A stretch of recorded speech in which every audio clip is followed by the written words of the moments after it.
네, 요즘 택배 배달이 늘면서 그만큼 분쟁도 많다고 하는데요. 그래서 준비해봤습니다.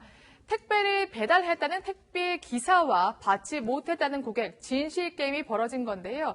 둘 중 하나는 거짓말이겠죠? 알아보겠습니다.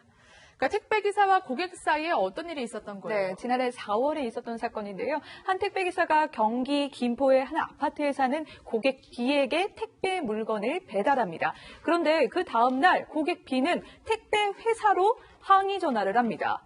내가 받고자 했던 물건을 받지 못했다면서 이제 항의 전화를 하게 된 겁니다. 네. 하지만 이 택배 기사는 나는 정확히 택배를 배송했다 주장하고 있고, 고객은 내가 주문한 물건을 받지 못했다, 택배 물건을 받지 못했다 하면서 주장이 맞섰고 결국 법정까지 가게 된 겁니다. 그렇군요. 이런 경우에 보통은 물건값을 누가 물게 되나요? 네, 택배 운송 약관을 확인을 해보면 네. 그 운송을 했을 때 어디에 책임이 도달하는지가 중요한데 네. 이 사건 같은 경우에 사실 조금 사실관계를 더 확인을 해봐야 되겠지만 아무래도 배달을 했음에도 불구하고 배달을 했다라는 부분에 대해서 네. 조금 이제 확인차 문자 메시지를 보낸다든지 이런 게 없었던 것 같습니다. 그렇기 네. 때문에 이 상태에서 분실이 되게 되면 아무래도 이제 운송을 했던 그 택배 기사가 이제 책임을 물게 되는 상황이 됩니다. 근데 요즘에는 사실 저도 집에 없을 때가 많아서 경비실에 맡겨주세요 이렇게 말을 많이 하거든요. 이런 경우에는 누가 만약에 택배가 분실되면 누가 책임을 지죠? 만약 경비실에 맡겼는데 네. 경비원이 그 택배 물건을 인수를 했다. 네. 그러면 경비원이 책임인 거죠. 그렇군요. 근데 만약에 경비원이 인수를 하지 않고 네. 택배 기사가 그냥 놓고 갔다. 네. 내지는 그 집 앞에 물건을 놓고 갔다. 네. 그런데 분실됐다. 뭐 그런 경우는 100% 택배 기사 책임인 거죠. 그렇군요. 그러니까 대부분이 택배 기사 책임이 많은 그렇죠. 아무래도 이제 택배 기사가 이 물건을 그 고객에게 전달할 때까지는 책임을 지는 거다. 네. 이렇게 보면 되겠고, 고객에게 전달을 하지 않은 상태에서 중간에 사라지면, 네. 그러면 그것은 택배 기사가 책임을 질 수밖에 없다. 다만 경비원이 그 물건을 인수했다면 그때부터는 경비원 책임으로 봐야죠. 사실 요즘은 저는 아예 경비실에서 또 집까지 들고 가기 너무 무겁기도 하고 불편하니까 그냥 집 앞에 두세요라고 하기도 하거든요. 왜냐면 뭐 지나가다가 누가 들고 가겠어 이런 생각 때문에. 만약에 제가 부탁해서 집 앞에 두고 가세요 이렇게 했는데 없어졌다. 그럼 누구 책임인가요, 이것도? 네, 뭐 집 앞에 두고 가세요라고 했는데 그건 어떻게 보면 하나의 증거 자료가 되겠죠. 네. 근데 그럼에도 불구하고 이제 배달을 했다라는 거는 배달을 하신 분이 내가 배달을 확실하게 전달을 했다라는 게 또 증명이 돼야 되거든요. 그래서 그렇게만 부탁만 했다고 해서 이 택배 기사가 완전하게 책임을 면하는 건 아니고요. 그렇군요. 그렇게 배달을 하고 나서 제가 고객님의 집 앞에 이렇게 배달했습니다라고 이제 확인할 수 있는 그런 증거 문자 메시지를 보낸다면 이제 그때부터는 이제 어떻게 보면 그 택배 기사 책임을 면하게 되는 거죠. 그렇군요. 그럼 다시 사연으로 돌아가 보겠습니다. 택배 기사는 배달을 했다고 했고요. 고객은 받지 못했다 이렇게 주장하고 있는 건데요. 결국 둘 중 하나는 거짓말을 하고 있는 거잖아요. 네, 아마 이 택배 기사분은 당연히 회사 측으로부터 질책을 받았겠죠. 네.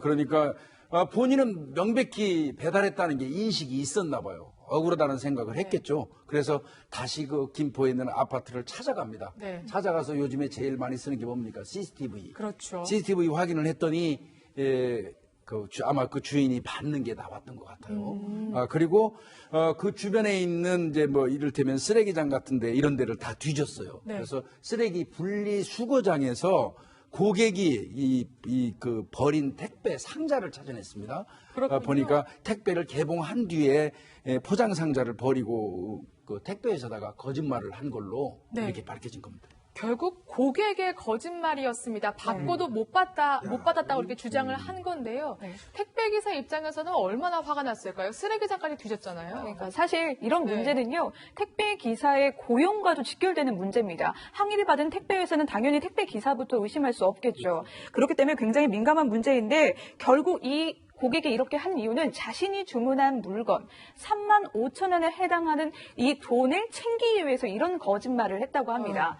한마디로 자신의 이제 35,000원 물건값을 대신 택배사로 받으려고 했던 그런 꼼수를 쓴 건데요. 법원은 벌금 50만 원을 부과했습니다. 그렇군요. 형사처벌을 고객이 받게 된 건데 여기서 만족하지 못했습니다. 택배기사는 손해배상 청구 소송까지 내게 되는데 어떻게 결과가 나왔습니까? 이 택배 기사는 이건 뭐 안 낼 수가 없을 것 같아요. 이런 네. 경우라면 말이죠. 그래서 853만 원을 물어달라고 손해배상 청구를 했는데요. 그 내용을 보면 먼저 열흘간 일을 못했다. 네. 택배 일을. 그래서 휴가비 320만 원에다가 소득 상실액, 돈 못 버는 거, 요거 30만 원, 그다음에 치료비 3만 원, 병원 다닌 거, 네. 그다음에 위자료 500만 원 네. 이렇게 이제 청구를 했어요. 그랬는데 이제 법원에서는 이것이 이제 뭐냐면 불법 행위로 인한 손해배상 청구다 이렇게 얘기하거든요. 여기에 대해서 전체를 인정하지는 않고 한 100만 원 정도를 인정을 했어요.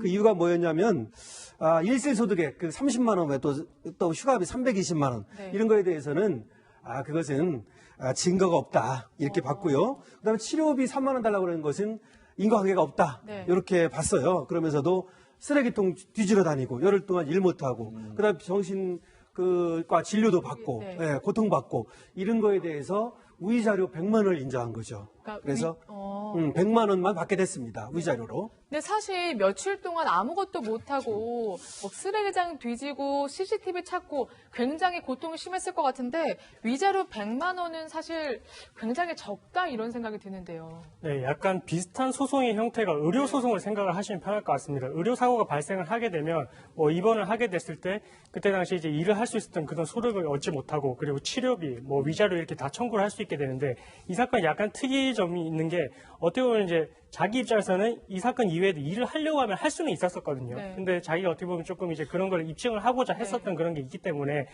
재판부에서는 그 인과관계가 완전히 인정된다라고 보기는 힘들어서 위자료 100만 원만 인정이 된 것 같습니다. 네. 한 가지 더 여쭤보면 소송 비용은 택배 기사가 7, 고객이 1만 부담한다 이렇게 판결이 났던데 사실 고객의 거짓말로 인해서 소송까지 하게 된 거잖아요. 그런데 왜 택배 기사에게 대부분의 소송 비용을 대라라고 하는 건가요? 네, 소송 비용의 개념이라는 게 좀 중요한데요. 네. 아무래도 소송 청구하는 금액이 너무 커지게 되면 사실은 이제 거기에 대해서 어떻게 보면 국가적으로 이제 손실이 발생할 수도 있기 때문에 네. 청구한 금액에 대해서 인용한 금액의 비율만큼만 이제 소송 비용을 부담을 시키게 되는 거거든요. 어떻게 보면 이제 원고 측에서 청구했던 그 택배 기사가 청구했던 금액 자체가 컸기 때문에 하지만 그에 비해서 인용된 금액이 적어서 이제 어떻게 보면 이제 택배 기사가 7, 그다음에 이제 네. 그 피해 입었다고 하신 분이 1 정도 부담하게 되는 것입니다. 그렇군요. 오히려 가해자죠, 사실 고객은.